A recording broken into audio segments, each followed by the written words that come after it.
किसी ने बड़ी कमाल की चीज़ कही है कि अगर आप अपना वक्त बदलना चाहते हैं तो वक्त को जरा सा वक्त दीजिए।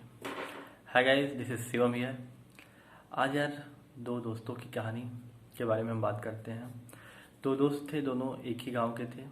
दोनों एक साथ शहर आते हैं पढ़ने के लिए और दोनों साथ साथ पैदल पैदल कोचिंग जाते हैं, साथ साथ स्ट्रगल करते हैं। दोनों के लाइफ में बहुत स्ट्रगल था। दोनों ने संघर्ष करना स्टार्ट किया।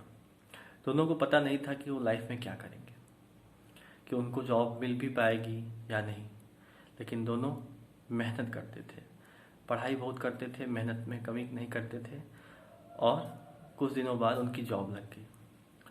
दोनों अच्छे पोस्ट पे ज्वाइनिंग हो गए और दोनों काम करने लगे। अलग अलग ज़िले में दोनों की पोस्टिंग हो गई है, दोनों अलग अलग ज़िलों में काम करने लगे।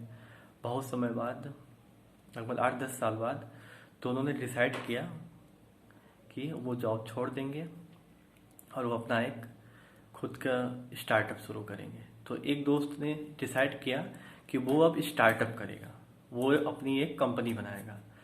और दूसरा दोस्त, उसने कारपोरेट सेक्टर में ट्राई करना स्टार्ट कर दिया कि वो सोचा कि कारपोरेट सेक्टर मेरे लिए बना है और मैं कारपोरेट सेक्टर में इंटरव्यू दूंगा और उसमें जॉब करूंगा। पहला दोस्त, उसका बिजनेस सफल होने लगता है, उसने स्टार्टअप जो शुरू किया वो धीरे धीरे सफल होने लगता है। दूसरा दोस्त कई कंपनियों में इंटरव्यू देता है। उसके बाद एक दिन वो न्यूज़पेपर में पढ़ता है मैनेजिंग डायरेक्टर रिक्वायर्ड, और जो कंपनी थी वो उसी के दोस्त की थी। वो वहाँ पे गया, सोचा कि क्यों ना अपने दोस्त के कंपनी में ही काम किया जाए। तो वो वहाँ जाता है और मिलता है। वो दोनों उसी कंपनी में काम करने लगते हैं, तो दोनों साथ साथ, फिर वही दोस्ती हो जाती है। दोनों साथ साथ घूमते रहते हैं। फिर एक दिन ये वाला दोस्त उससे पूछता है कि यार, हम दोनों ने साथ साथ स्ट्रगल किया, हम दोनों की इंटेलिजेंस भी समान थी, सब कुछ सेम था, और फिर भी आज तुम एक कंपनी के मालिक हो और मैं उस कंपनी में काम कर रहा हूँ, ऐसा क्यों?